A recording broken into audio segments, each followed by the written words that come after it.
Actually, I can't remember. I think it was on 700 Club many years ago. Me and Ivana was watching, and there was the pastor and a lot of people of the church was at one of the church members' house, and the children were swimming and etc. etc. And they were braaiing. But in America, you see, they don't know how to braai. But anyway, so they were braaiing. And while they braaiing, one of the little boys, the owner of the house's boy. Now he was the main Mac now because it's his swimming pool, you know, and he was swimming and go. And at the suction, they played and they pressed him and he went in there and that thing sucked his head. And by the time the adults see what's happening and they pulled him out, well, he was, they tried everything. Immediately people phoned the paramedics. Paramedics came quicker than with us, but anyway, but we cancel that. No, they'll come quick here also. Paramedics came. And the only thing the paramedics said, this boy's gone. It's too long already. And the dad was on his knees next to the boy. And the dad jumped up and he shouted, "Lord, I've got divers right." And he kept shouting that 5-6 times. And that suddenly, that boy spit out a lot of water and he lived. Nothing wrong. And it was, I can't remember, I think it was on 700 Club. But the fact is, he said, it's the first time I've heard it, something like that. But he said, I've got divers right. I'm a diver. I'm a child of God. I'm not diving to impress anyone or anything else because I trust in the Lord, My trust is in Him. And so that was actually awesome for me to hear. Praise the Lord. Exactly what Samuel said now. On first day was Ascension Day. Now you do say it like that, no? It's actually Hemelvaart, but let's say it's Ascension Day. And and we read on Wednesday evening at the prayer meeting, we read Daniel 7, a few verses, and I really believe, I might be wrong, I'm not always right, no? For 36 years I was married and my wife told me I'm not always right, but anyway, so I believe it. But Daniel 7, I believe, is like a window, a little window that we can see Jesus' wonderful homecoming in heaven when He ascended. Daniel 7:9 says, I'm not going to read a few verses. I watched Daniel's vision now. I watched till thrones were put in place, and the Ancient of Days, God Himself, now there's some other verses, was seated. His garment was white as snow, and the hair of His head was like pure wool. His throne was a fiery flame, its wheels a burning fire. Verse 10, a fiery stream, a river of fire. Afrikaans says a rivier van vuur. A river of fire issued and came forth from before Him. Verse 13, colleagues, dots, now I left a bit out. Verse 13, I was watching in the night visions, and behold, one like the Son of Man. Jesus called Himself the Son of Man a few times, coming with the clouds of heaven. He came to the Ancient of Days, and they brought Him near before Him. Then to Him was given, the Son of Man, dominion and glory and a kingdom, that all peoples, nations and languages should serve Him. His dominion is an everlasting dominion, which shall not pass away, and His kingdom the one which shall not be destroyed. Praise the Lord. And then, few verses on, verse 18, but the saints of the Most High. And I want you to put your hand up and say, I'm one of them, because I believe that Jesus is Lord. I'm one of the saints. I might be myself one of the less imperfect saints, but I'm one of the saints of the Lord. Yes, I'm there. But the saints of the Most High shall receive the kingdom and possess the kingdom forever, even forever and ever. Praise the Lord. We're going to say it later again, but Hebrews 10:23, let us hold fast unto the confession of our hope. Let us hold fast unto the confession of our hope. Last week we read in John 10, verse 27 to 30, of a shepherd Actually, I wanted to say a farmer, a shepherd who did not entrust. Hello, Opa. It's grandchild, sorry, it's just, I cannot resist. But the shepherd who did not entrust his inheritance. It's about a shepherd who gave his whole kingdom as everything he owns as an inheritance. But he did not entrust his inheritance to those who've got the ability, to those who are the most qualified. No, his whole inheritance is going to those who are willing to be sheep, to be part of a flock, who wants to be part of a flock. Those who are following him and listening to his voice. They are those who inherit the kingdom, né? Because that is the heart of a good shepherd. That's why the Lord is never looking for people with abilities. Your own abilities in the flesh. Even if you can read and write better than all other people in the world, it's not necessary to say that the Lord will call you to write a book. He might call you to go work someplace where people cannot even write or read, you know. So it's all about Him, not about us. But you see, nobody, and then this promise we read in the last part of, I think, verse 50, nobody can pull them out of His hand. That is the main thing for us. There is nothing that anyone can do about the fact that we are children of God. We are part of a flock of a good shepherd. He loves us because He's not just good, He's almighty. He's got a kingdom, dominion that will be there forever and ever. And no one can do anything about it. Daniel 7:10 again, just reading, a fiery stream. Like we said, a river of fire issued and came forth from before him. Also, last week we read in Psalm 138, Passion Translation. Lord, you are so kind and tender-hearted to those who don't deserve it, and so patient with people who fail you. Still us, the holy ones. So patient with people who fail you. Your love is like a flooding river, overflowing its banks with kindness. I want you to realize the river of fire around the throne of the Lord, for us, it is now a very fiery river of love. Amen. It is not a river of fire burning us. You're swimming very fast in that river because it's on fire. No, it's love. It's absolutely the love of the Lord. He loves us. 100% loves us. The river of fire is a river of love. Therefore, for the third Sunday, we got a reason to call out, actually. We must each get a big thing to shout with, you know. And Hebrews 10:29. Let us hold fast to the confession of our hope, of our expectation, without wavering, with unyielding, without wavering. For He who promised is faithful, He's trustworthy. And our Lord is trustworthy. Jesus is trustworthy. If He said something, that is it. It's a done deal. He always did, and He will always do what He said. He is not in Afrikaans, we call it a ja-broer, né? Someone who says yes, but then it never happened, you know. Ja-broer, you know. But that's especially if you ask someone to come and do something for you, a contractor, an East London contractor. No, they're going to be good. Isn't it, Wayne? They're going to be the best. If you ask Wayne for a TV, when you come home, he's there already installing it. And there's everywhere, there's big stuff, you know. Just to make sure that your neighbors also hear your worship music. Now you see, we've got a confession of faith that is steadfast, of steadfast hope.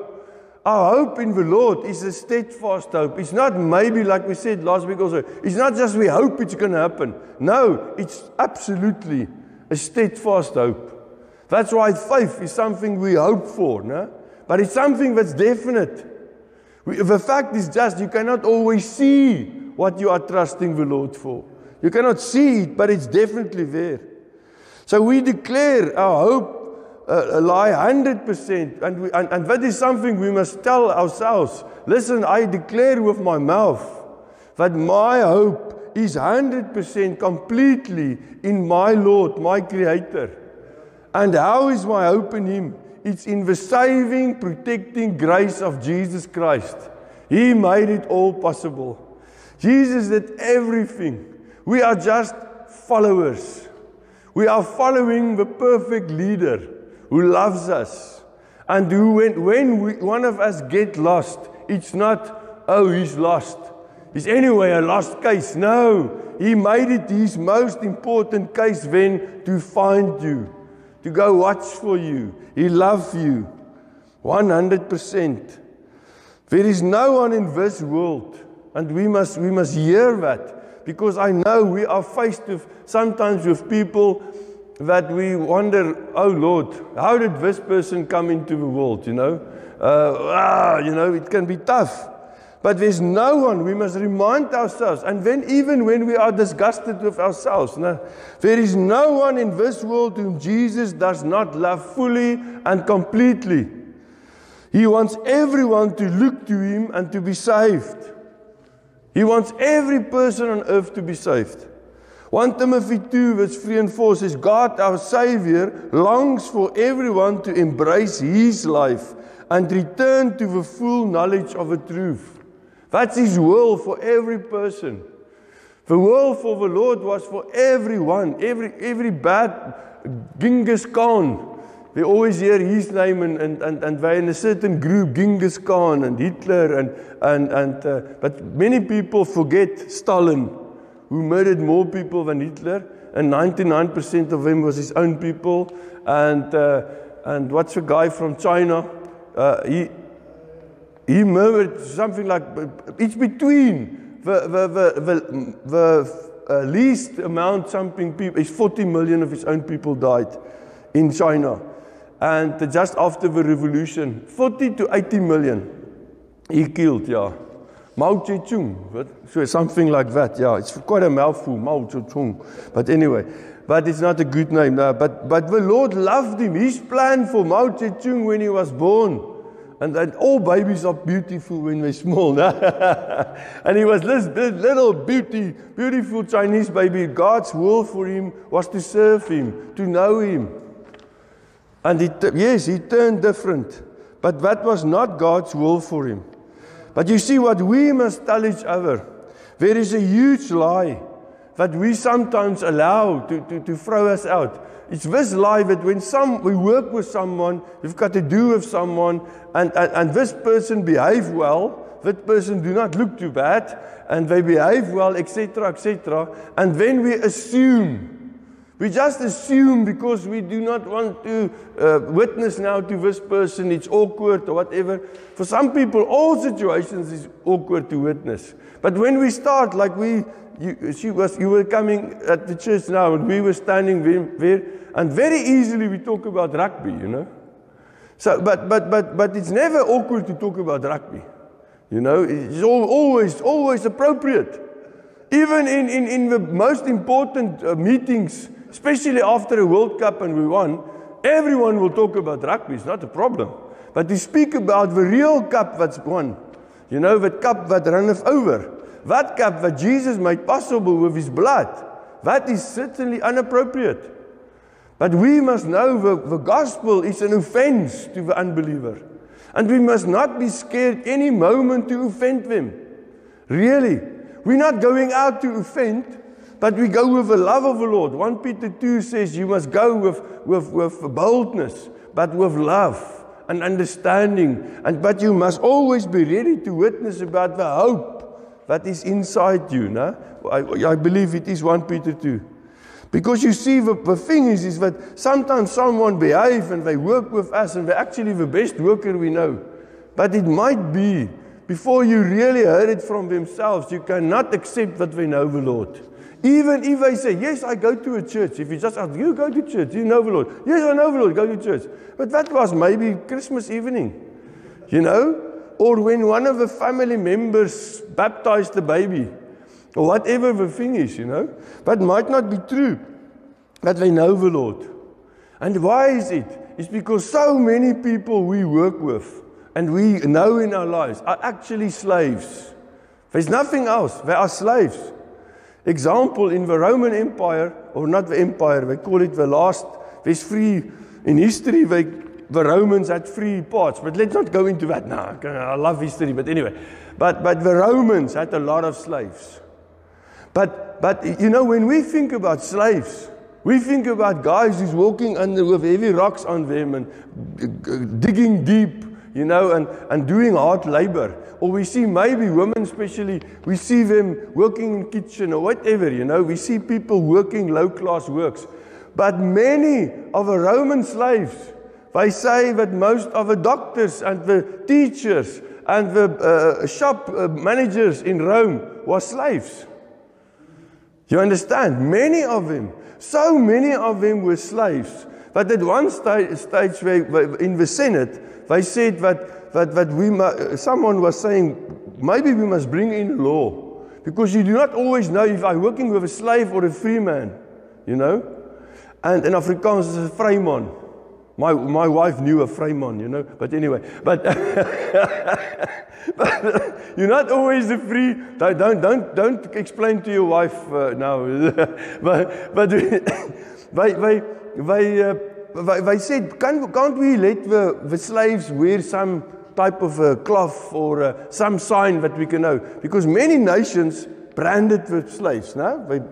But the Romans not always branded, and when you've got clothes on, you can't see where they branded you. Instead, they do it in the face, you know.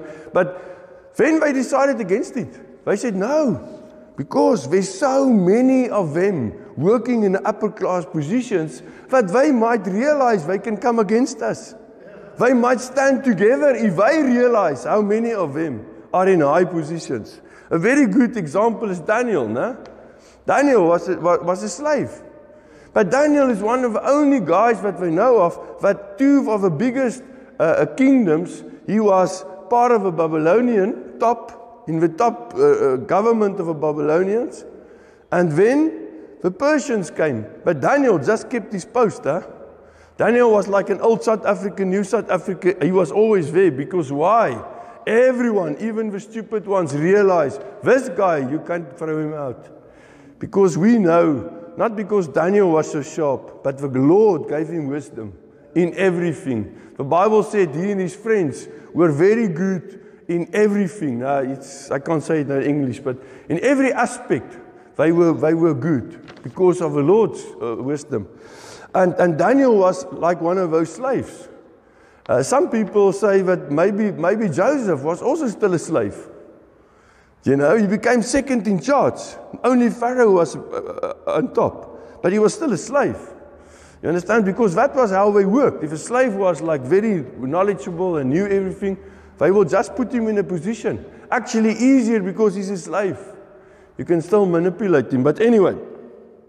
But you see, there were so many slaves that the Romans decided, we must be away. But you see, the same thing is today.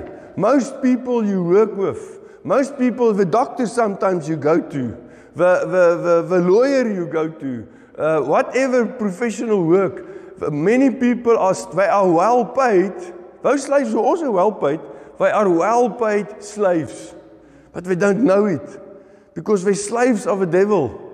They're slaves of the enemy. You understand? So many people we see today are not free. They are still slaves. And they are destined to the worst possible destiny ever. Eternity with the enemy. So that is why we must ask ourselves,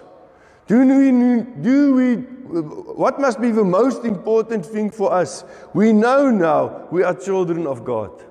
We know now we are in the river of love. We know now that our Lord, despite our shortcomings, despite our faults, God still forgives us. Psalm 103. He still loves us. But what do we do with that? Do we just relax and say, I've got it? I'm going to live forever with Jesus? No. He asks us to tell, to witness. You understand? That is what the Lord is asking us. Because His will for every person is to know Him. Isaiah 45:22 says, look, of the word is pana, look, turn, or face, turn your face to me now. Look to me and be saved, all you ends of the earth, for I am God and there is no other. He wants us to take out the gospel, to take out the message everywhere, everywhere. We must start shopping each now and then in these little Pakistani shops, until they tell you're not welcome in this shop. No? When you just take your shoes and then you can go on. But I've not been chased out of any one of them, so I do not have an excuse not to go in there. And to witness. Romans 10:13, for whoever calls on the name of the Lord shall be saved. How shall they believe? How shall they believe? How shall the slaves come free in him of whom they have not heard? And how shall they hear without a preacher, without us? I'm not talking about someone standing in front. You know, the other day I spoke to someone when we had that walk, in Genubi last Saturday. And the guy who organized it actually, he's now studying for a pastor also and so on. And I told him, but you must remember you're already a pastor. I'm glad you're studying, you're learning a bit more about it. Always good, always profitable, no? But you're already a pastor. You must not wait for the day till you've got a certificate. Sometimes it looks like when someone's got a certificate, they stop doing what the certificate is for. No, we must witness. And how shall they hear without you, without the preacher? And how shall they preach unless they are sent? And this morning, there's only you getting the sending message the second time, Philip. But I'm telling you now, this morning is like a inauguration, or what do they call it when they pray the blessing of the Lord over someone who's going to be a pastor. I'm telling you, I'm sending each one of you. This is a sending message. You are called up. You can tomorrow morning you can phone your children and say, oh, I got a job again. I've got a job. Can you believe it? I've got another one. You'll say, I've got a second job now. And I've been told this is the most important job, And I'm sending you, I'm telling you, you are a witness. You are the Greek word is apostolos, for apostle. It's nothing else than an ambassador. You are an ambassador of the Lord. I'm sending you. I'm telling you, I'm sending you. And then I'm in the same sense also declaring the rest of verse 15 and declaring how beautiful tomorrow morning when Wayne put his feet on, he's going to tell Michelle, look at these beautiful feet. But how beautiful are the feet of those who preach the gospel of peace, who bring glad tidings of good things. Amen. Amen. So I'm declaring it over you. But then when we tell each other this, we must realize this, one of the greatest weapons against someone who's being used by the Lord is, like we sort of said in the beginning, is that we think when someone gave their heart to the Lord, or you've got little bit success. I mean, sometimes success is just not that someone don't snarl at you, But actually they tell you friendly, they don't want to hear. But we've got real success, and then you start to believe I've got this superior, absolute superior virtue. No wonder the Lord sent me out. Because, no, it's always the Lord. It's always the Lord, because He do not share His glory. Go read Isaiah 42:8. So it's always the Lord. If someone sent you away or shouted at you, you say, praise the Lord. If someone give your hearts to the Lord, you say, praise the Lord. Praise the Lord. Amen. Because it's all to His glory. Deuteronomy 28:1, if you diligently obey the voice of the Lord your God, God is, we said last time to each other, God is speaking. Let's listen. Let's open the ears of our hearts. Let's open our ears. God is speaking. If you diligently obey the voice of the Lord your God. And yes, when it's Old Covenant, Deuteronomy, it's in the Old Testament. If you do all the commandments, I'm telling you, John 13 verse 44, I give you a new commandment, Yeah, I haven't written it here, but I'm sure it's John 13, verse 34. She's writing it down, that's why I want to make sure. But I'm sure it is. But John 13:34, the Lord says, I'm giving you a new commandment, love each other. You must love each other. 1 John and 2 John is saying it again. My commandment to you is to love each other, to love others. Because if we really flow in the river of love, loving people, what will we do? We will do without trying. Not all 615 laws that the Jews think of, but we will do the most important ones. I mean, you're still going to eat bacon, no? But you understand what I'm saying. In Deuteronomy 2, all these blessings, when you listen to the voice of the Lord, all these blessings shall come upon you and overtake you. Goodness and mercy will overtake you, you know. They will over Psalm 23, guys. Because you obey the Lord your God, the voice of the Lord your God, blessed shall you be in the city, and blessed shall you be in the country. And I'm declaring that. Last week we also said we're praying for our city. We're praying for our country. This place will be blessed. Why? Because the children of the Lord is here, and they are unstoppable. They are witnessing. They are telling others. But the most important thing, when fear overcomes you, is preach to yourself. I'm sending you out to first preach to yourself. Even if it's looking each now and then in your mirror of your car, and preach to yourself and say, self, I am a preacher. I know, you don't, and the wonderful thing is you don't have to sit, but that's actually one of the best. That's actually something that the preacher must pay for. And that's the thing that you can sit and work out a sermon. You can read the word. What a privilege. You understand? So, but you do not need long sermons. No, as you see, long sermons do not draw the people. You must go to them. You understand? You must go to them. Wherever you are telling people about the love of the lover of all. He loves us. And He wants us to be part of His flock. He wants us to come and possess the kingdom with Him. And we must tell every person possible. Blessed shall you be in the city, and blessed shall you be in the country. This country, this city will be blessed. Doesn't matter what people say. All the naysayers, no naysayers.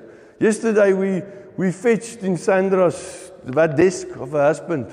She told me about, me and Samuel fetched it Friday actually, and we put it there in a children's, place.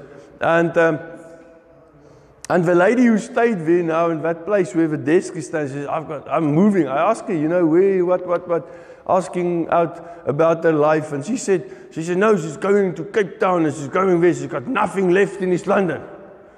And I was tempted to ask her, did you lose everything? What did you lose? But you said she's got nothing. When I realized this is not going to go the right way, Because she also got tattooed, she might hit me, But anyway, so but the thing is that this. I felt so sorry for this lady, because I wanted to start to tell her. Maybe I must go back. She's not gone yet. If you feel like that about East London, you're going to feel worse about Cape Town. Really, I can tell you, January, February, it's very hot in Cape Town. Very hot. It can be here also now. I think the worst is Ivongo. I don't know if you've been in Ivongo in February. That is like, but anyway, it's like Mozambique. But the thing is that I've just felt so sorry for her. No, we are in a blessed city. Because we are serving the Most High God, who loves everyone. Every single person is loved that we are meeting and seeing, driving in front of us, walking in the streets. And even if they're toying or throwing stones, the Lord loves them. We must just witness, we must tell them, we must share with them. And the wonderful thing is we can do it without any fear, without any worry.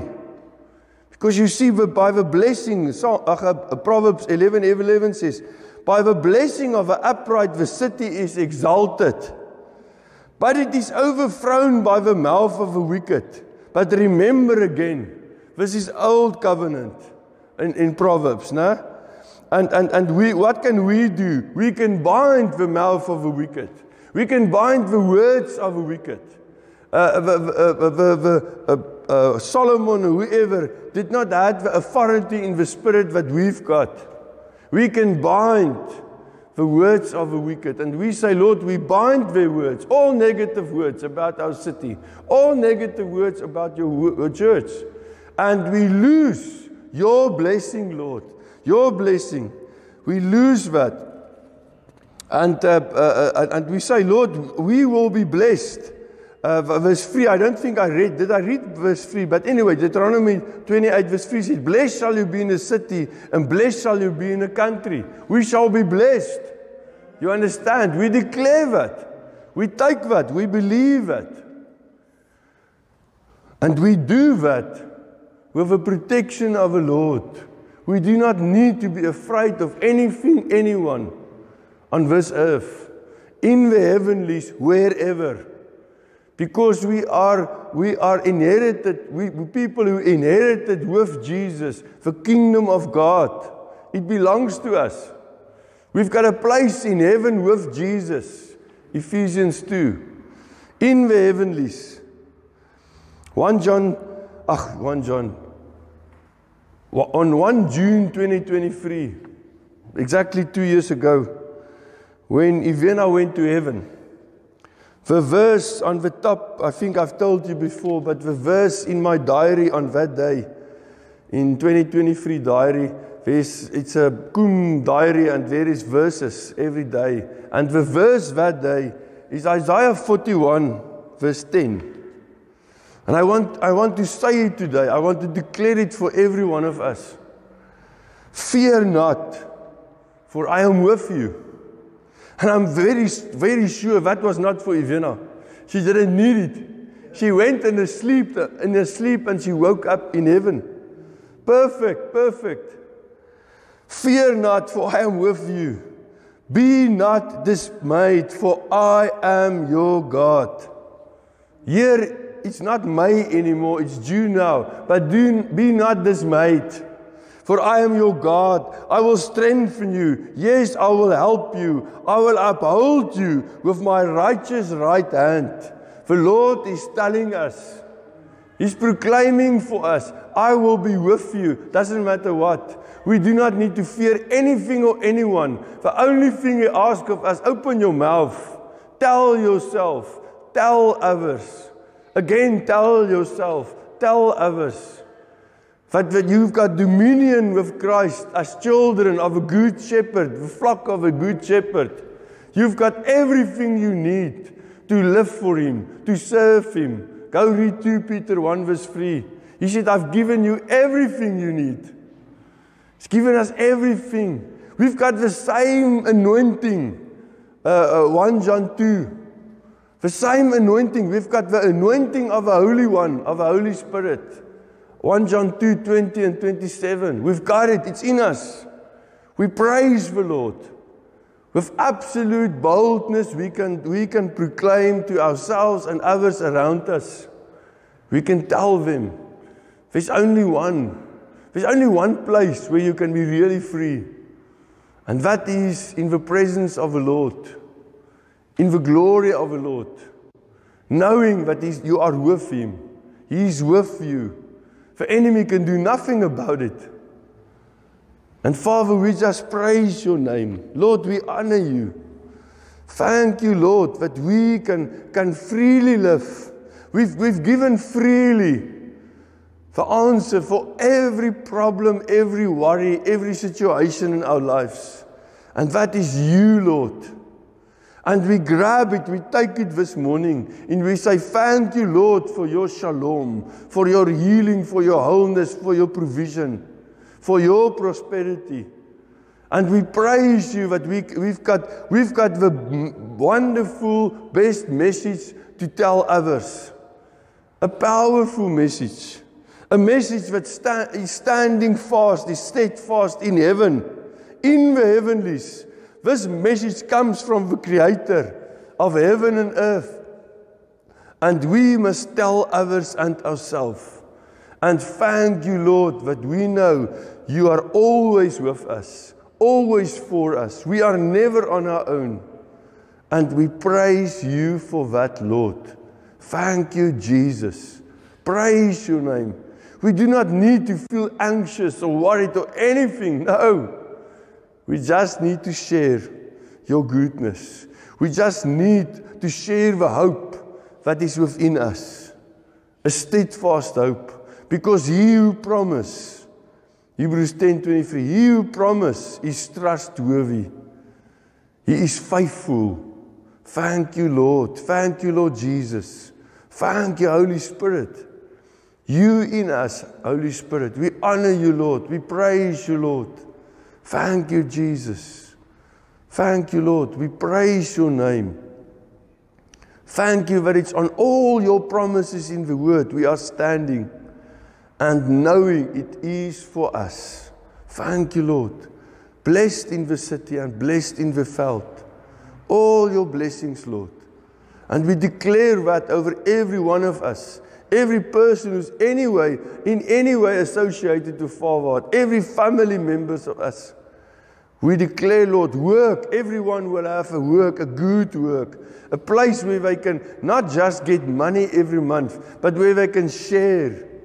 Where we've got a right to go into the building. And a right from you to share in that building. About a place where we're going to be for eternity. About heaven. And the wonderful, so easy, actually for us too easy sometimes, way to get there. Thank you, Lord. Thank you that we do not have to wait till heaven. Now here, we are living with you. You in us and us in you, Lord. Thank you, Jesus. Praise your name, Lord. Thank you, Father. We honor your name, Father. We honor your name. Lord, you're so good. You are a good Father. A good, good Father. And we say thank you that you are always with us. Thank you, Lord. Praise your name. Praise your name. Thank you that we can say, yes, we took communion. We took the body of a lamb, perfect lamb inside us. And we are healthy. We are strong. We are whole. We are healed. We praise you, Lord. Our minds and our vision for the future is healed. It is not full of trouble and worries about that and this and that. No. Our eyes, Colossians 3, is fixed on the things above. Yes, our heads is not in the I had once preach about our heads in the cloud, and say we must live with our heads in the cloud. Ivena sometimes told me, you're living with your head in the clouds. That's why you're not thinking about the practical things. But Lord, with our heads in the cloud, we know we are provided for. We will do everything and more to live on this earth. But Lord, our minds are fixed. That's why on the things above, that's why we will not worry about the things of this earth. We praise you, we honor you, Lord. It is with your wisdom that we live. Every decision is of your wisdom, Lord. And that brings us on par with Daniel, with Joseph. Thank you, Lord. With Paul, thank you, Lord. Praise your name. Thank you, Jesus. Amen. Amen. Praise the Lord. Honor the Lord.